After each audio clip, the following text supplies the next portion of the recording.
नमस्कार प्यारे साथियों, कैसे हो सभी। आशा करता हूँ सभी बहुत अच्छे होंगे। बहुत अच्छे से आप लोग जो है वो अपनी तैयारी कर रहे होंगे। नमस्कार, मेरा नाम है विजय शर्मा और इलेक्ट्रिशियन थ्योरी के इस बैच में आप सभी का स्वागत करता हूँ।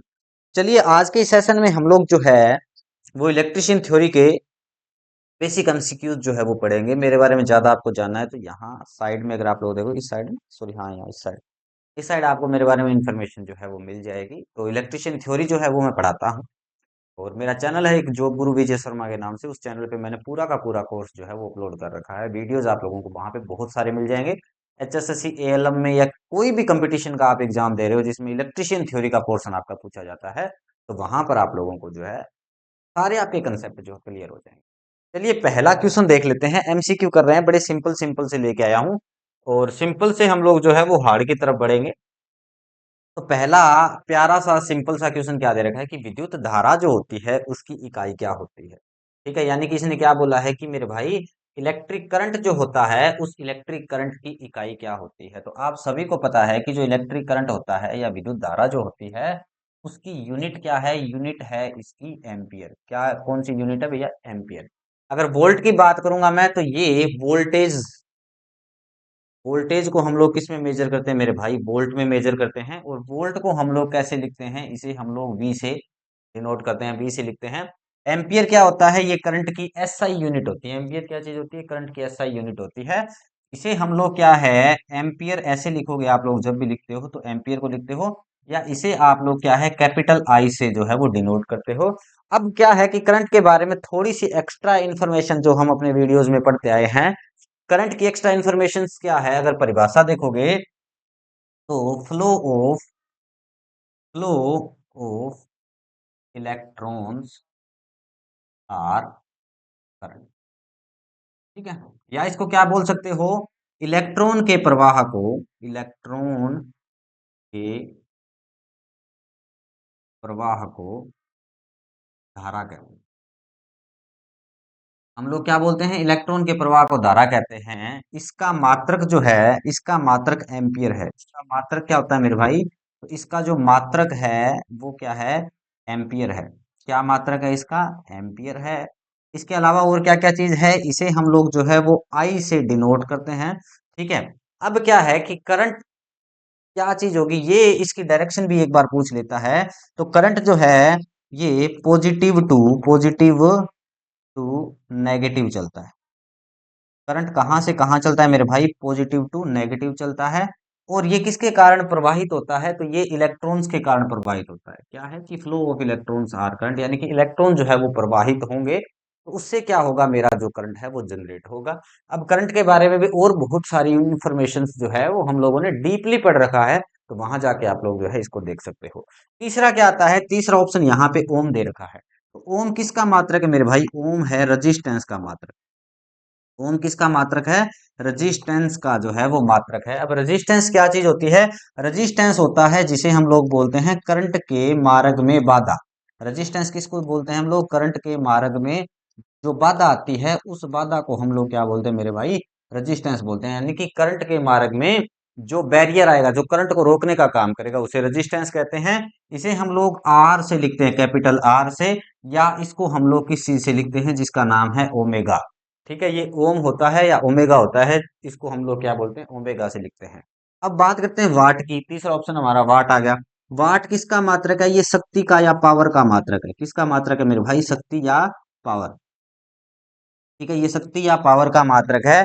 इसे शक्ति को हम लोग किससे लिखते हैं? इसे पी से लिखा जाता है। और वाट को हम लोग जो है वो डब्ल्यू से डिनोट करते हैं। ठीक है। वोल्टेज के बारे में तुम लोगों को पता लग गया कि वोल्ट क्या है। वोल्टेज का जो मात्रक है वो क्या है? वोल्ट है। इसे कैपिटल वी से लिखते हैं। और उसके बाद हम लोगों ने एम्पियर के बारे में पढ़ लिया, ओम के बारे में पढ़ लिया, वाट के बारे में पढ़ लिया। कुछ और इन्फॉर्मेशन चाहिए तो जाके डिस्क्रिप्शन देखो, वहां पे लिंक मिल जाएगा। या इसके अलावा जॉब गुरु विजय शर्मा नाम का जो चैनल है हमारा, उस पे भी आप लोग जो है वो मेरे साथ जुड़ सकते हो। चलिए, आगे बात करते हैं, नेक्स्ट क्वेश्चंस की तरफ बढ़ते हैं। कहीं भी कोई भी डाउट हो, एक चीज और बता देता हूं इसमें साथ साथ, कि करंट की जो डायरेक्शन है वो पॉजिटिव टू नेगेटिव है, लेकिन इलेक्ट्रॉन की जो डायरेक्शन होती है वो करंट के उल्टा होता है, और वो होता है नेगेटिव टू पॉजिटिव। ठीक है। और वो डायरेक्शन क्या होती है मेरे भाई? नेगेटिव से पॉजिटिव की तरफ होती है। चलिए, क्लियर है यहां तक?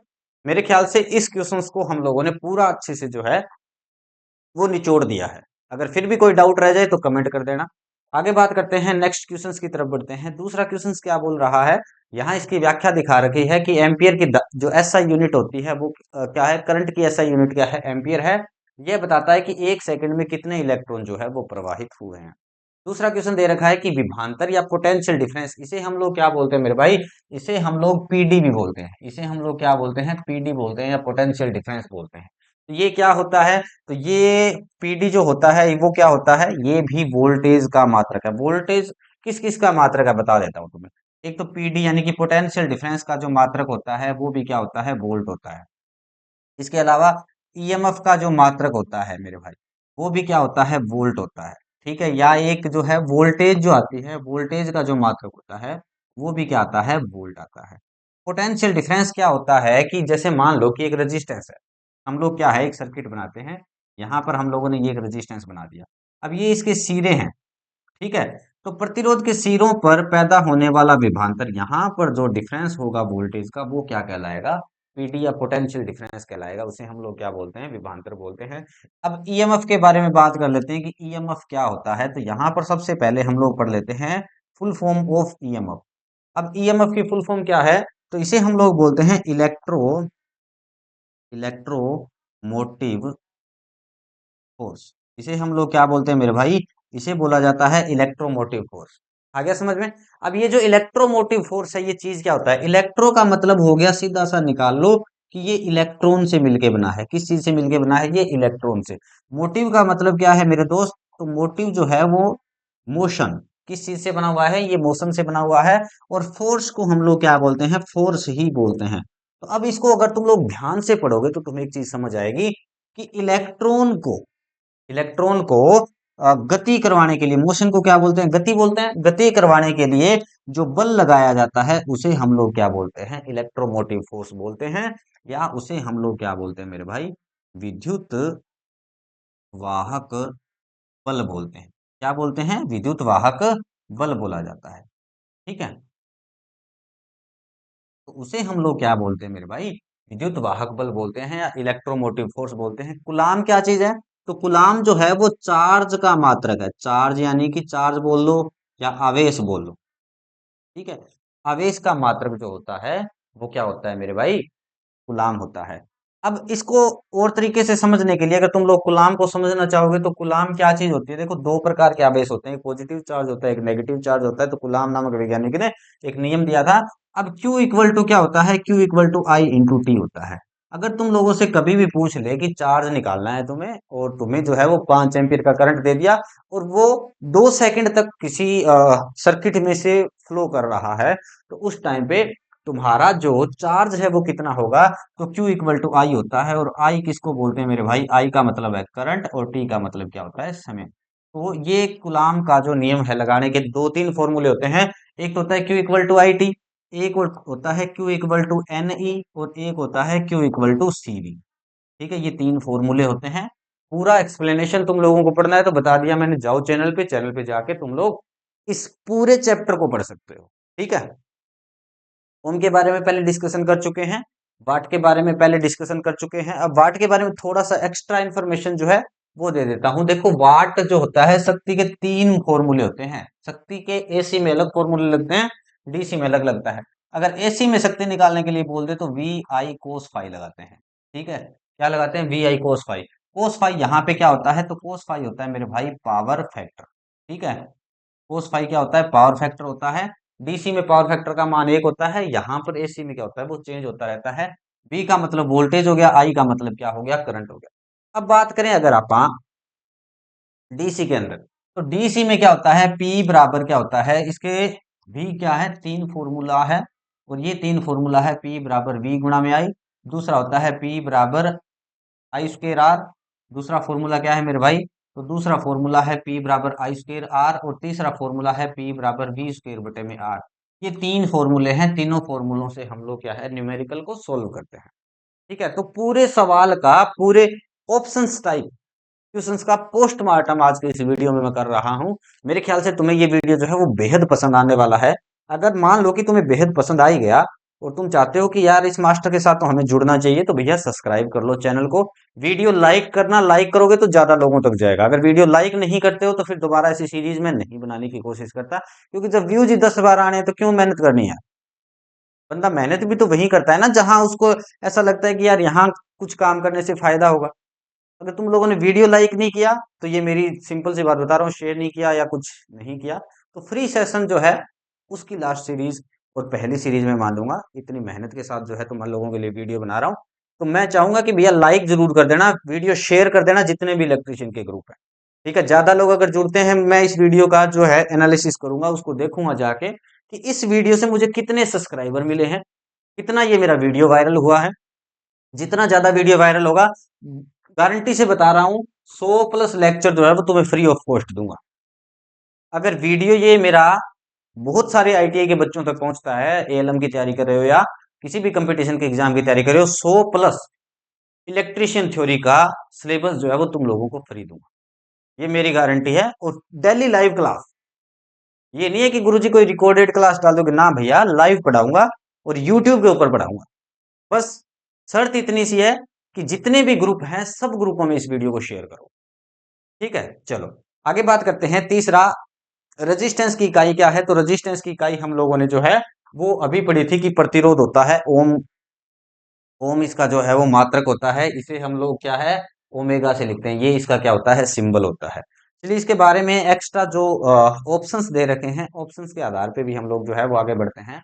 यहाँ कुछ ऑप्शंस आप लोगों को दो अलग अलग दिख रहे होंगे। एक दे रखा है हेनरी। तो हेनरी किसका ऑप्शन है भैया? ये इंडक्टर का है। ठीक है, इंडक्टर, या इसको क्या बोल सकते हो तुम लोग, इसको चोक बोल सकते हो, या इसको तुम लोग क्या बोल सकते हो मेरे भाई, कुंडली बोल सकते हो। अब कुंडली क्या चीज होती है? देखो, चोक क्या होता है, कुंडली क्या होती है। तो ये मेरे पास एक तार है। अब ये क्या है, मेरे पास एक तार है। अब इस तार का मुझे बोल दिया कि आप ना सर इसका इंडक्टर बनाओ या इसका चोक बनाओ, तो मैं इस कुंडली को क्या करूंगा भैया, इस प्रकार से बना दूंगा। इस तार को, इस तार को मैंने इस प्रकार से बना दिया, तो अब ये तार जो है ये मेरा क्या बन गया, कुंडली बन गया। ठीक है, अब ये तार जो है मेरा ये क्या बन गया, कुंडली बन गया। दूसरा है फेरड। फेरड आप लोग क्या है कि एक फैन के लिए, जो हमारा जो पंखा होता है, पंखे के लिए आप लोग बोलते हो कि भैया मुझे सेल दे दे। ऐसे ही बोलते हैं जाके कि जा एक काम कर, पंखा तो सेल लिया। तो अपन जो पंखे वाला सेल लेके आते हैं उसे हम लोग क्या बोलते हैं, इस सेल को बोला जाता है कैपिस्टर। क्या बोला जाता है? इसे बोला जाता है कैपिस्टर, या इसे तुम लोग क्या बोलते हो, कंडेंसर भी बोलते हो। कैपिस्टर या कंडेंसर। ठीक है, तो ये कैपिस्टर या कंडेंसर जो होता है, इसकी जो यूनिट होती है वो क्या होती है, फेरेड होती है। चोक या इंडक्टर की जो यूनिट होती है वो क्या होती है, हेनरी होती है। ठीक है, तो ये जो सेल आता है, कैपिस्टर वगैरह आता है, ये माइक्रो फेरेड में हम लोग क्या है लेके आते हैं। तो ये जो सिंबल तुम लोगों को दिख रहा है, इसे बोलता हूं मैं माइक्रो। और ये जो दिख रहा है तुम्हें, एफ जो लिखा हुआ है, ये क्या है, फेरेड। अब यूनिट जो है वो भी बदलना सिखा देता हूँ थोड़ा सा, कि माइक्रो की यूनिट कैसे बदलते हैं गुरुजी। अब माइक्रो का मतलब क्या हो गया जी। ठीक है, तो ये चीज भी हम लोग जो है इस वीडियो में देख लेते हैं। देखो, यूनिट हम लोग मोटी मोटी 4 यूनिट हम लोग पढ़ते हैं। एक यूनिट पढ़ते हैं जिसका मतलब है कि एक माइक्रो। ठीक है, क्या यूनिट है, मोटा मोटा जो है पढ़ लेते हैं। 4 यूनिट होती है अपनी। एक होती है, जैसे हम लोगों को बोल दे कि एक माइक्रो। अब ये एक माइक्रो क्या होता है, माइक्रो का मतलब क्या हो गया? तो माइक्रो का मतलब हो गया बेटा 10⁻⁶। 10⁻⁶ को क्या लिख सकता हूं मैं? तो 10⁻⁶ को लिख सकता हूं 1/2 3 4 5 6 0। ठीक है, ये हो जाएगा। ठीक है, अगर इस जीरो को ऊपर लेके जाऊंगा तो माइनस में 6 आ जाएगा, कोई दिक्कत नहीं। दूसरा आता है जिसे मैं बोलता हूं 1 मिली, छोटा m। तो वो क्या आता है, 10⁻³ आता है, यानी कि 1 बटे में क्या हो जाता है, 1000। तीसरा आता है 1 किलो। आप बोलते हो ना 1 किलो, 1 किलो का मतलब क्या हो गया, 1 किलोग्राम। ठीक है, तो 1 किलोग्राम का मतलब क्या हो गया, 10⁻+3, या इसको लिख सकते हो तुम लोग जो है वो 1000। उसके बाद आता है 1 मेगा। मेगा मतलब 1 मिलियन बोल दिया। मिलियन का मतलब क्या हो गया, 10 लाख। ठीक है, तो यहां पर इसको लिख सकता हूं मैं 10⁶, या इसको 1 2 3 4 5 6। ठीक है, तो ये यूनिट्स है, याद रख लेना, कंपटीशन एग्जाम में बहुत महत्वपूर्ण है तुम्हारे, चाहे तुम एएलएम दे रहे हो, आ, यू इसका क्या नाम है, यूपीपीसीएल का दे रहे हो, या इसके अलावा कोई भी कंपटीशन का एग्जाम तुम लोग दे रहे हो, तो तुम्हारे लिए बहुत फायदेमंद ये रहने वाला है। अब यहाँ पर एम्पियर के बारे में हम लोग जो है वो पहले ही पढ़ चुके हैं, फेरेड के बारे में पढ़ लिया, हेनरी के बारे में पढ़ लिया। तो प्रतिरोध चालक में धारा के प्रवाह का क्या विरोध करता है और इसका मात्रक क्या होता है, ओम होता है। और ये क्या है, ये मेरे भाई चालकता का उल्टा होता है। ये क्या होता है, चालकता का उल्टा होता है। ठीक है, ये क्या होता है, चालकता का उल्टा होता है। चलिए नेक्स्ट आगे की तरफ बढ़ते हैं। नेक्स्ट क्वेश्चन क्या बोल रहा है, नेक्स्ट क्वेश्चन बोल रहा है कि ओम का नियम किस पर आधारित होता है। ठीक है, अब बात करते हैं, एक प्रश्न आता है ओम का नियम किस चीज पे लागू होता है। एसी और डीसी दोनों सर्किटों पे ओम का नियम जो है वो लागू होता है। तो ये वोल्टेज और करंट में क्या है, संबंध बताता है। ये ऑप्शन क्या है, इसका राइट हो जाएगा। ओम का नियम क्या बोलता है, ओम का नियम बोलता है V समानुपाती I। अब जब तुम समानुपाती का निशान हटाते हो तो V इक्वल टू क्या होता है मेरे भाई, I गुणा में R होता है। या तुम लोगों यहां से क्या है, एक त्रिभुज का नियम आता है। एक क्या आता है, एक नियम आता है जिसे हम लोग क्या है, त्रिभुज का नियम पढ़ते हैं, V I और R। अगर यहां से तुम V को हाइड कर लोगे, अगर जिसको निकालना है उसको क्या करो, तुम हाइड कर लो। यहां से V को निकालना है तो V को हाइड कर लिया, तो V बराबर क्या आ जाएगा, V बराबर I गुणा में R आ जाएगा। ठीक है गुरुजी। अब यहां से I को हाइड कर लोगे, तो I निकालना है तो I को हाइड कर लिया, तो इसका मतलब क्या हो गया, I बराबर क्या हो गया, I बराबर आ गया मेरा V बटे में R। और यहां से अगर तुम्हें R को निकालना है, R को हाइड करोगे तो R बराबर क्या आ जाएगा, V बटे में I। ठीक है, ये प्रतिरोध निकालने के लिए न्यूमेरिकल की दृष्टि से बहुत इंपॉर्टेंट जो है वो तुम लोगों के लिए रहने वाला है। चलिए, ए ऑप्शन यहाँ पे तुम्हारा क्या हो जाएगा मेरे भाई, राइट हो जाएगा। तो V इक्वल टू क्या होता है, आई आर। V समानुपाती किसके होता है, I। अब एक चीज और ध्यान रखना, ओम का नियम जो है वो कब सही से लागू होगा, जब तापमान व भौतिक परिस्थितियां, यानी कि नियत भौतिक परिस्थितियां होंगी, यानी कि वातावरण वगैरह जो है वो फिक्स रहेगा। अब क्या है, अब हम लोग क्या है, चालक यूज करते हैं, कभी भी कंडक्टर का यूज करते हैं। तो कंडक्टर क्या होता है, ये तापमान के समानुपाती होता है। यानी कि इसका जो रेजिस्टेंस होता है वो एनटीसी सॉरी पीटीसी होता है, पॉजिटिव टेम्परेचर कोफिशिएंट। तो जैसे जैसे मेरा तापमान बढ़ेगा वैसे वैसे क्या हो जाएगा, रेजिस्टेंस भी बढ़ता जाएगा।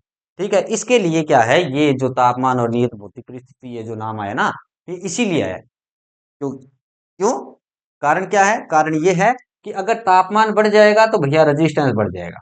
ठीक है, तापमान कम हो गया तो इसका रेजिस्टेंस भी क्या हो जाएगा, कम हो जाएगा। इसलिए ये नाम आया था नियत तापमान और नियत भौतिक परिस्थिति।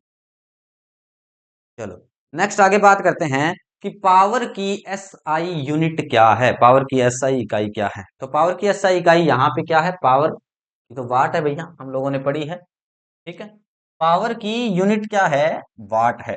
ठीक है, तो विद्युत शक्ति बराबर क्या होता है, वोल्टेज इंटू करंट बराबर क्या होती है, ये वाट होती है। बाकी की चीजों के बारे में हम लोग जो है वो पढ़ चुके हैं।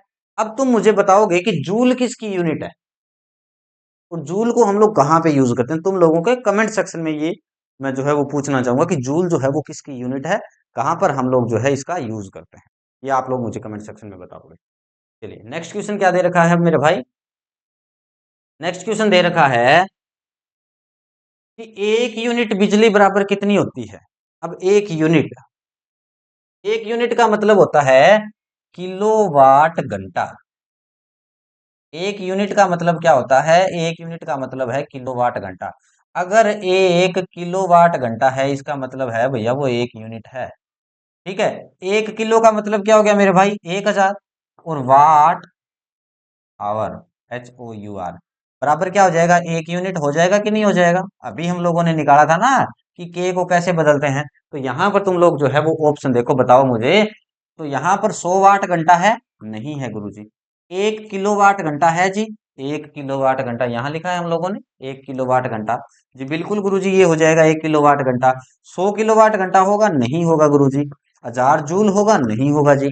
ठीक है, तो 1 किलोवाट घंटा मतलब क्या है कि एक यूनिट, अगर 1000 वाट का उपयोग 1 घंटे तक होता है। निकालने का तरीका भी क्या है, मान लो कि तुम्हारे पास एक हीटर है 1000 वाट का, और उस हीटर को तुम चलाते हो 1 घंटे तक। ठीक है, तुम्हारे पास क्या है, एक हीटर है 1000 वाट जो है उसकी शक्ति की रेटिंग जो है, और तुमने उसे 1 घंटे तक चला दिया, तो जो यूनिट खपत होगी वो मेरे भाई कितनी खपत होगी, 1 यूनिट की खपत होगी। और अगर मान लो कि 1 यूनिट का खर्चा 5 रुपए है, तो तुमने 1 घंटे में 5 रुपए की बिजली जो है वो कंज्यूम कर ली। आ गया समझ में, ऐसे करने हैं तुम्हें सवाल। ठीक है, इससे बहुत सारे न्यूमेरिकल्स भी बनते हैं, वो भी हम लोग पढ़ेंगे। लेकिन आज के इस सेशन में हम लोग जो है वो ऑप्शंस टाइप क्वेश्चंस पढ़ रहे हैं, तो ये पढ़ो पहले। नेक्स्ट दे रखा है कि विद्युत आवेश की इकाई क्या है। आवेश का मतलब चार्ज, पढ़ा था हम लोगों ने। तो कुलाम हम लोगों ने पढ़ा था कि एक वैज्ञानिक आया था, कुलाम नाम था उसका, उसने दिया था। इसे हम लोग क्यू से डिनोट करते हैं, और कुलाम के तीनों फॉर्मूले भी हम लोगों ने पढ़े थे। तो यहाँ पर जो है बी ऑप्शन तुम्हारा क्या आ जाएगा मेरे भाई, राइट आंसर आ जाएगा। साथ के साथ कमेंट करके भी तुम लोग जो है वो अपना आंसर दे सकते हो। तो विद्युत आवेश यानी कि चार्ज जो है वो धारा गुणा में समय जो है, ये दिखा रखा है इसने कि Q इक्वल टू आई गुणा में टी होता है। आई का मतलब क्या है मेरे भाई, आई का मतलब है करंट, टी का मतलब क्या है मेरे भाई, टाइम। ठीक है, तो समय गुणा में करंट इक्वल टू क्या आ जाएगा, चार्ज आ जाएगा। चार्ज के तीन फॉर्मूले थे, तीनों फॉर्मूले हमने वीडियो में पढ़े थे। नेक्स्ट दे रखा है कि एक अच्छे चालक का प्रतिरोध कैसा होता है। तो जितना अच्छा चालक होगा उसका प्रतिरोध क्या होगा, शून्य होगा। ठीक है, लेकिन शून्य कभी नहीं हो सकता। शून्य किस कंडीशन में होता है, आइडियल कंडीशन में होता है। शून्य किस कंडीशन में होता है, आइडियल कंडीशन में। तो बहुत कम प्रतिरोध होगा, यानी कि कुछ ना कुछ रेजिस्टेंस जो है वो होगा। तो यहां पर देख लेते हैं कि कौन सा राइट आंसर तुम लोगों को लगाना है, तुम्हारे विवेक पे डिपेंड करेगा वो। लेकिन एक अगर आइडियल पूछ ले तो उस कंडीशन में तुम लोग क्या है, उसका रेजिस्टेंस जीरो ही लगाओगे। चलो, तो आगे देख लेते हैं। तो यहाँ पर बहुत कम दे रखा है, जैसे तांबा है, एल्यूमिनियम है, अच्छे चालक हैं, तो यहाँ पर ये ऑप्शन जो है वो तुम्हारा राइट हो जाएगा। आगे बात कर लेते हैं, नेक्स्ट क्वेश्चन की तरफ बढ़ते हैं। नेक्स्ट क्वेश्चन क्या बोलता है कि फ्यूज तार का उद्देश्य क्या होता है। ठीक है, तो फ्यूज तार का उद्देश्य क्या है कि सर्किट को ओवरलोड से बचाना। क्या काम करेगा, सर्किट को ओवरलोड से बचाना। अब तुम लोगों ने एक नाम सुना होगा, एमसीबी, हर किसी के घर में लगी है। एमसीबी की फुल फॉर्म क्या है मेरे भाई, मिनिएचर मिनिएचर सर्किट ब्रेकर।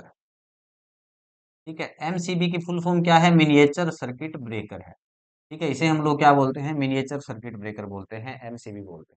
ठीक है, ये क्या काम करती है, ये कुछ इस प्रकार से लगा होता है। कोई भी फ्यूज अगर तुम लोग लगाओगे, कोई भी फ्यूज लगाओगे, तो फ्यूज के बारे में ध्यान रखना कि हमेशा इसको कहाँ लगाना है, फेज वायर में लगाना है। फ्यूज को हमेशा ही कहाँ लगाना है मेरे भाई, फेज को, सॉरी, फ्यूज को हमेशा किस में लगाना है, फेज वायर में लगाना है।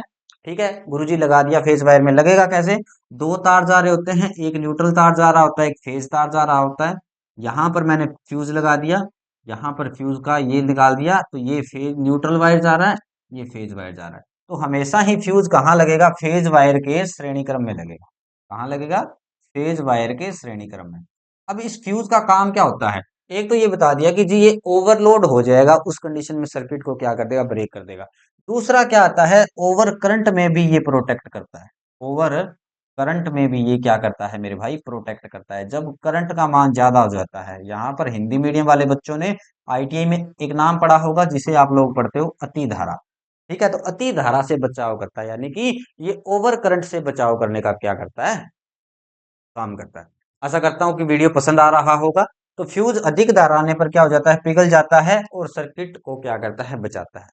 ठीक है, अब एमसीबी ने जो है वो इन फ्यूजों की जगह ले ली। फ्यूज बहुत प्रकार के होते हैं, जैसे फ्यूज के बारे में तुम लोगों ने सुना है, एक फ्यूज आता है किटकैट, हम लोग पहले इसका यूज करते थे। एक फ्यूज आता है जिसका नाम आता है एचआरसी फ्यूज आता है। ठीक है, तो ऐसे करके बहुत सारे फ्यूज जो हैं वो आते हैं। आजकल इनकी जगह क्या है, एमसीबी ने ले ली। एमसीबी की फुल फॉर्म एग्जाम में बहुत बार पूछी जाती है, उसे हम लोग क्या बोलते हैं, मिनिएचर सर्किट ब्रेकर जो है वो बोलते हैं। चलिए, नेक्स्ट क्वेश्चन क्या दे रखा है, नेक्स्ट क्वेश्चन दे रखा है कि डायरेक्ट करंट की दिशा क्या होती है। डायरेक्ट करंट, डायरेक्ट करंट का मतलब क्या होता है, डीसी। अब डीसी अगर तुम लोग देखोगे तो डीसी कुछ इस प्रकार से बनी होती है। तो ये जो रेखा होती है ये टाइमलाइन होती है, या इसे हम लोग क्या है, समय रेखा बोलते हैं। और ये क्या है, करंट की डायरेक्शन है, मान लो करंट या वोल्टेज। तो ये क्या है कि टाइम के साथ चेंज नहीं होती मेरे भाई। डीसी भी क्या होती है, तीन प्रकार की होती है। ये जो डीसी दिखा रखी है तुम्हें मैंने, ये है प्योर डीसी।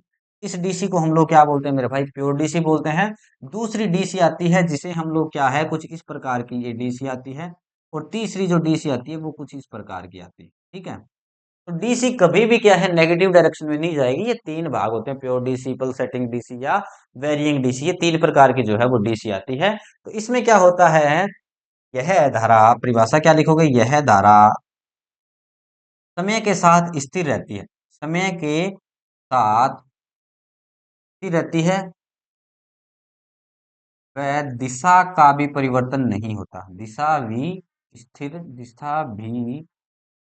रहती है।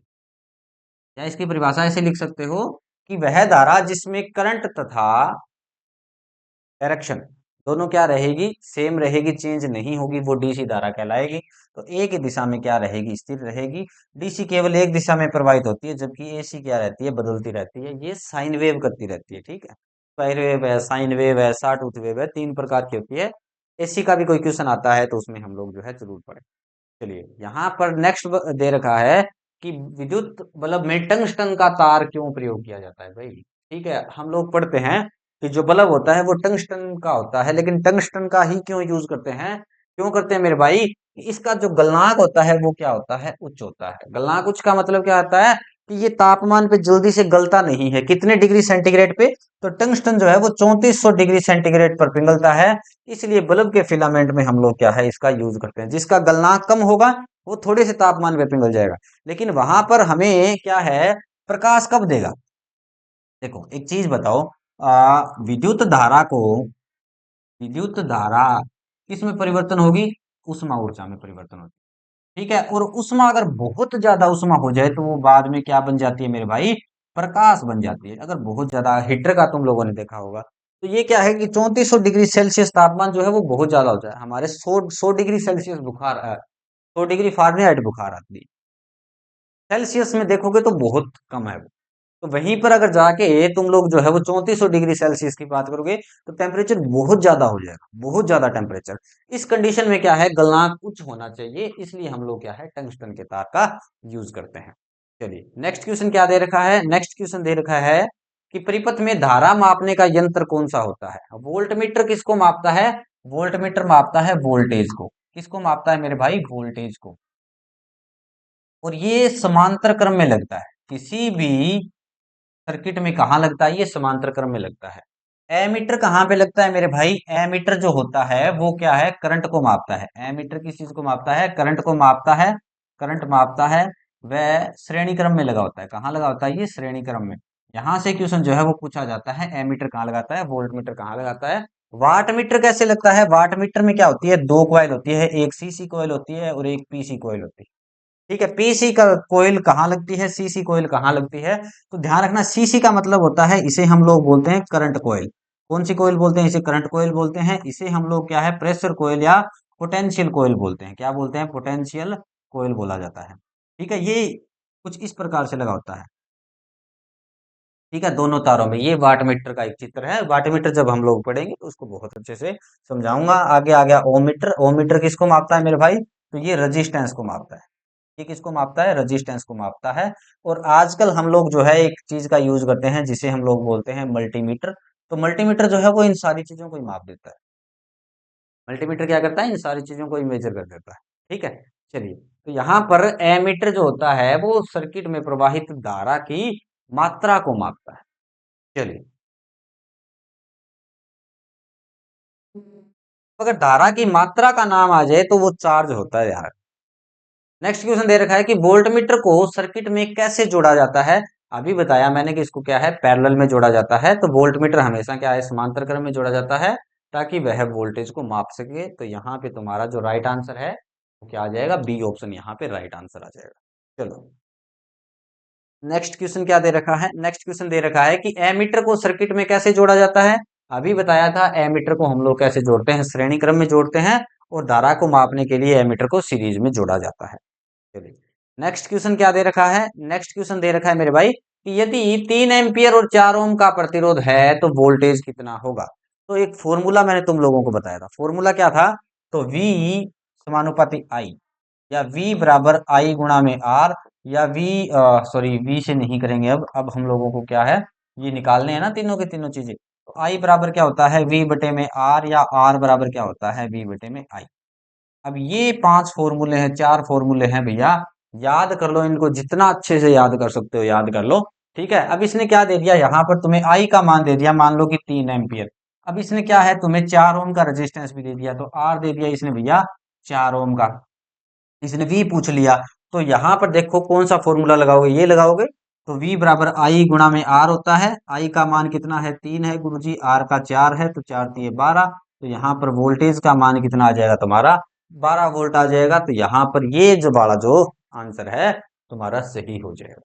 ठीक है, तो आज के इस सेशन में यही 15 क्वेश्चन है, और आशा करता हूँ कि सेशन जो है तुम लोगों को पसंद आया होगा। आगे की सीरीज देखने के लिए जितने भी बच्चे आए हैं चैनल को सब्सक्राइब कर लेना। पूरा लेक्चर चाहिए कि भैया हाँ पूरा का पूरा इलेक्ट्रिशियन थ्योरी का बैच जो है हमें फ्री ऑफ कॉस्ट मिल जाए, तो तुम लोग क्या है मेरे चैनल के ऊपर कमेंट कर देना जिस जिस बच्चे को फ्री ऑफ कॉस्ट चाहिए, कि गुरुजी हमें चाहिए, हम पैसे नहीं दे सकते जी, हम पैसे लेंगे भी नहीं आप लोगों से, हम आपको फ्री ऑफ कॉस्ट पढ़ाएंगे।